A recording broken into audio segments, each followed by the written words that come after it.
السلام علیکم ورحمۃ اللہ وبرکاتہ۔ استقبال ہے آپ کا محمد افضل آفیشیل یوٹیوب چینل پر۔ ناظرین کرام، تبلیغی جماعت سے متعلق دہلی سے ایک بڑی خبر سامنے آ رہی ہے۔ وہ خبر کیا ہے آپ آخر تک سماعت فرمائیں۔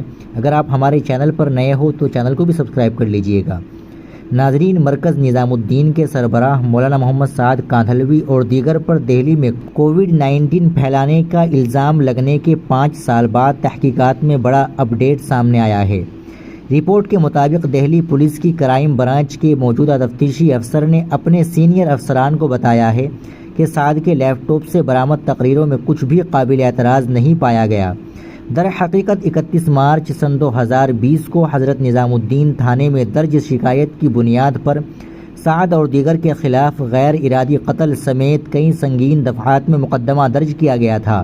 الزام تھا کہ 21 مارچ سن 2020 کو سعد کا ایک آڈیو میسیج وائرل ہوا تھا جس میں مبینہ طور پر انہوں نے اپنے ماننے والوں کو لاک ڈاؤن اور سوشل ڈسٹنسنگ کے خلاف ورزی کر کے مرکز کے مذہبی پروگرام میں شامل ہونے کے لیے کہا تھا۔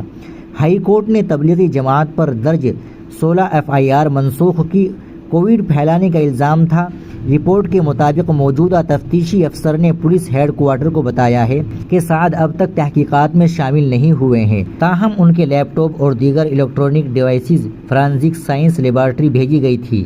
ان میں سے لیپ ٹاپ سے نکالی گئی تقریروں کی جانچ مکمل ہو چکی ہے اور ان میں کوئی اشتعال انگیز یا قابل اعتراض مواد نہیں پایا گیا۔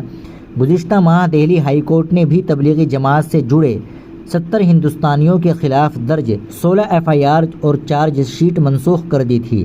عدالت نے کہا تھا کہ وبا کے آغاز میں صرف مرکز میں موجود ہونا حکومت کی پابندیوں کی خلاف ورزی نہیں مانا جا سکتا۔ اس معاملے میں 36 ممالک کے کل 952 غیر ملکی شہریوں پر الزامات عائد کیے گئے تھے۔ ان میں سے 44 ملزمین نے ٹرائل کا سامنا کرنے کا انتخاب کیا، جبکہ 908 نے جرم قبول کر کے 4000 سے 10,000 روپے کا جرمانہ بھر دیا۔ سابق پولیس کمشنر SN سریواستو نے کہا کہ وہ 4 سال پہلے ریٹائر ہو چکے ہیں اور اب اس تحقیقات سے ان کا کوئی تعلق نہیں ہے۔ وہیں special police commissioner crime branch اور دہلی پولیس کے ترجمان سے اس پر رد عمل مانگا گیا لیکن کوئی جواب نہیں ملا۔